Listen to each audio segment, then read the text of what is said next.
कहानी की शुरुआत होती है एक भयानक दृश्य से, जहां दो खूबसूरत लड़कियां एक हट्टे कट्टे आदमी को मजबूती से एक टेबल पर बांध देती हैं। फिर दोनों लड़कियां एक डंडा उठाती है जिस पर नुकीला वायर लगा हुआ था। उनका इरादा कुछ अलग ही था, इस आदमी को ऐसा अनोखा आनंद देने का जिसे वो कभी भूल न पाए। लेकिन इस सीन के पीछे की कहानी और भी ज्यादा चौंकाने वाली है। कुछ दिन पहले की बात है। ये दोनों बहनें दिखने में बहुत ही खूबसूरत और स्टाइलिश एक रेस्टोरेंट में बैठी थी। कुछ देर बाद इनके पास दो अनजान आदमी आते हैं। बहुत सारी बातें करने के बाद क्रिस्टीन इनको बताती है कि हम दोनों फार्म देखने जा रहे हैं। तो जेम्स नाम का आदमी बोलता है, अगर तुम चाहो तो हम तुम्हें फार्म तक ले जा सकते हैं। और दोनों कुछ सोचे समझे बिना ही इनकी गाड़ी में बैठ जाती है। लेकिन जेम्स इन दोनों को फार्म ले जाने के बजाय अपने घर ले जाता है। शुरुआत में थोड़ी झिझक जरूर थी, लेकिन जैसे ही लड़कियों ने उन दोनों की मां को देखा तो उनका सारा डर खत्म हो गया। उन्हें लगा कि यह परिवार तो सीधा साधा और भरोसेमंद है। वो आराम से उस बूढ़ी औरत के साथ घर के अंदर चली गईं, पर वो नहीं जानती थीं कि कई बार सबसे भयानक शैतान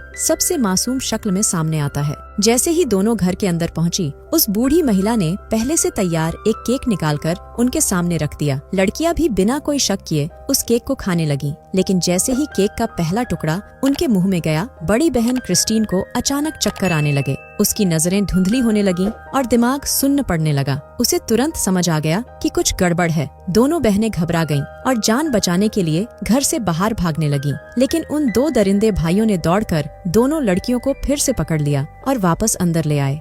जब क्रिस्टीन और केटी की आंखें खुली तो इनके कपड़े गायब थे और साथ ही दोनों लोहे की जंजीरों से एक कंटेनर के साथ बंधी हुई थी। वो जगह वीरान थी, चारों तरफ जंगल सा सन्नाटा और दूर दूर तक कोई नहीं था। डरी सहमी बहनें रोते हुए मदद के लिए चिल्लाने लगीं, लेकिन वहाँ उनकी आवाज सुनने वाला कोई नहीं था। तभी इनके पास बंदूक लेकर जेम्स आता है। वो बोलता है कि चिल्लाने से कोई फायदा नहीं है, क्योंकि यहाँ आसपास तुम्हारी मदद करने वाला कोई नहीं है। अब तक दोनों बहनें नहीं जानती थीं कि असली डरावना खेल तो अब शुरू हुआ है। इसके बाद जेम्स अपनी बंदूक ताने बैठा था और दोनों को धमका रहा था कि मेरे सामने न आओ वरना गोली मार दूंगा। अपनी जान बचाने के लिए दोनों को मजबूरी में उसकी बात माननी पड़ी। लेकिन तभी अचानक वहाँ एक पुलिस वाला पहुँच गया। दोनों बहनों ने जैसे ही उसे देखा, वो दौड़कर उसके पीछे छुप गईं और बोलने लगी कि इन दरिंदों से हमें बचा लो। लेकिन तभी कुछ ऐसा हुआ जिसे देखकर उनके पैरों तले जमीन खिसक गई। पुलिस वाला अचानक जोर से हंस पड़ा। दोनों बहनें घबरा गईं और उनकी आंखें फटी की फटी रह गईं। कुछ ही सेकंड में हकीकत सामने आ गई।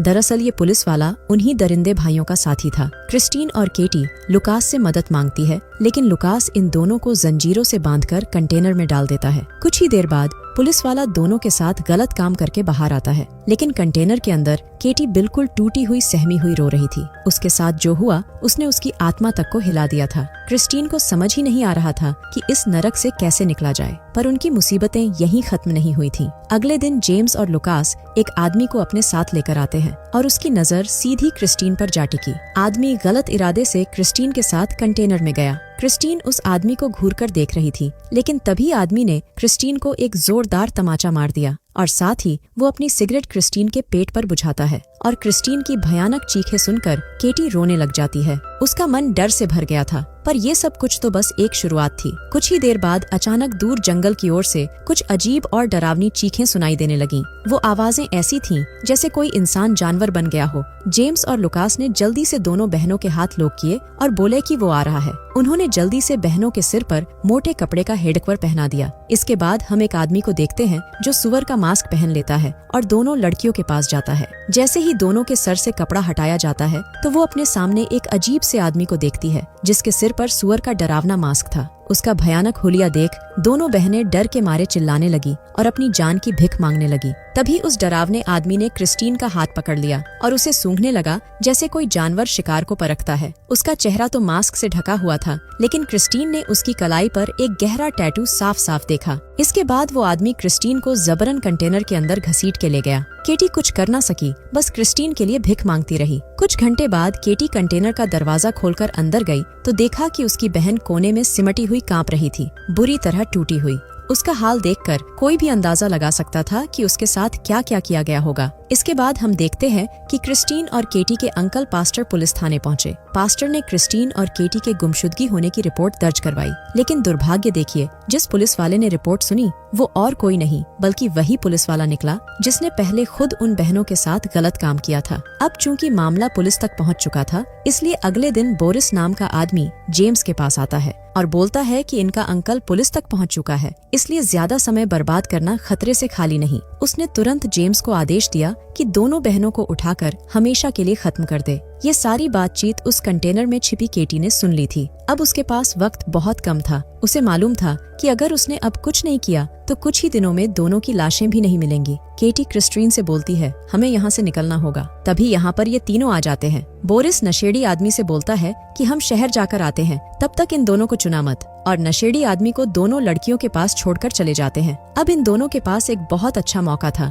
इसलिए केटी ने चाल चली। इस बार वह डरी नहीं बल्कि नशेड़ी आदमी के पास गई और उसे ललचाने लगी। आदमी तुरंत बेकाबू हो गया, उसका शरीर मचल उठा। तभी केटी आदमी के गले को बुरी तरह काट लेती है और खून बहने की वजह से आदमी की कुछ ही पल में मौत हो जाती है। क्रिस्टीन ये देखकर जल्दी से उस आदमी की जेब से चाबी निकालती है और दोनों अपनी हथकड़ी खोलकर यहाँ से भाग जाती है। कुछ देर बाद पुलिस वाला अपनी कार लेकर आया तो उसने देखा कि दोनों लड़कियां भाग गई है और तभी दोनों इस पुलिस वाले की कार लेकर यहाँ से भाग जाती है। भागते भागते रास्ते में उनका डर गुस्से में बदलने लगा। अब उन्हें सिर्फ भागना नहीं था बल्कि अब बदला लेना था। सबसे पहले दोनों नजदीकी सुपरमार्केट में जाकर बहुत सारे औजार जैसे हथौड़े, प्लायर, चेन किले और डंडे खरीद लिए। सबसे पहले दोनों बोरिस के पास गई और नुकीली किलो वाली बोल उसके मुंह पर फेंकी। इसके बाद दोनों ने बोरिस को टेबल पर बांध दिया। बोरिस को मारने से पहले इन्होंने एक डंडा निकाला जिस पर नुकीली वायर लगी हुई थी। दोनों का इरादा साफ था कि बोरिस को ऐसा मजा दिया जाए जो ये कभी भूल ना सके। सब कुछ करने के बाद दोनों बहनों ने बोरिस को खत्म कर दिया। इसके बाद एक चर्च में जाती है जहाँ पर ये उस आदमी को देखती है जो सुअर का मास्क पहनकर जंगल में आया था। क्रिस्टीन उसके हाथ पर बने टेटू से उसे पहचान लेती है और इसका भी खेल खत्म कर देती है। इधर हम देखते हैं कि पास्टर को पुलिस वाले ने कैद कर लिया था और साथ ही 2 लड़कियां भी थीं। लेकिन तभी यहाँ पर क्रिस्टीन डंडा मारकर पुलिस वाले को बेहोश कर देती है। जब इसको होश आता है तो ये एक चेयर पर बंधा था। पुलिस वाला अपनी जान की भिख मांगता है और बोलता है कि मुझसे गलती हो गई, लेकिन केटी बिना उसकी बात सुने उसे निपटा देती है। अब बचे थे सिर्फ 3 लोग, वो खूंसट बूढ़ी औरत और उसके 2 दरिंदे बेटे। इधर बुढ़िया आराम से एक गिलास पानी पीती है और कुछ ही सेकंड में जमीन पर बेहोश होकर गिर पड़ती है। असल में दोनों बहनों ने उस पानी में पहले से ही नशीली दवा मिला दी थी। कुछ देर बाद जब बुढ़िया की आंख खुली तो उसने अपने बेटे जेम्स को बंधा हुआ देखा। इसके बाद दोनों बहनों ने डंडा उठाया और जेम्स को मारने लगे। बुढ़िया अपने बेटे के जान की भिख मांगती रही, लेकिन तब तक दोनों ने जेम्स का खेल खत्म कर दिया था। शायद अब दोनों बहनें भी किसी राक्षस से कम नहीं थी। बुढ़िया को अब अंदाजा हो गया था कि जिन लड़कियों को उसने कमजोर समझा था वो अंदर से आग का दरिया थी। इसके बाद उन्होंने उस बुढ़िया को उसके बेटे लुकास के सामने घसीट कर लाकर खड़ा कर दिया। इसके बाद लुकास की रस्सियां खोल दी और लुकास के हाथ में थमा दिया एक भारी बेसबॉल बैट। इस बार बहनों का इशारा साफ था, अगर जिंदा रहना है तो अपनी माँ को बेट से मारो। क्रिस्टीन बोलती है, अगर तुमने ऐसा नहीं किया तो मैं तुम्हें मार दूंगी। मजबूरी में लुकास कांपता हुए खड़ा हुआ, लेकिन ये उसके बस की बात नहीं थी। बुढ़िया भी अपने बेटे से जान की भिख मांग रही थी। तभी लुकास पीछे हटा और बेट नीचे रखकर बोला, मैं अपनी माँ को नहीं मार सकता हूँ। लेकिन क्रिस्टीन को ये बात अच्छी नहीं लगी थी, इसलिए उसने लुकास को भी टपका दिया। अब दोनों बेटे अपनी माँ के सामने ही ढेर हो चुके थे। ये बुढ़िया अब पूरी तरह हारी हुई थी, बिलख रही थी और इन दोनों से अपनी जान की भिख मांग रही थी। लेकिन इन बहनों ने अब फैसला कर लिया था, इस खेल का अब खून से ही अंत होगा। इसके बाद केटी ने एक इलेक्ट्रिक चेनसॉ उठाई और बुढ़िया को भी टपका दिया, क्योंकि वैसे भी इस बुढ़िया की वजह से बहुत सारी लड़कियों की जिंदगी बर्बाद हो गई थी। और यहीं पर ये मूवी खत्म हो जाती है।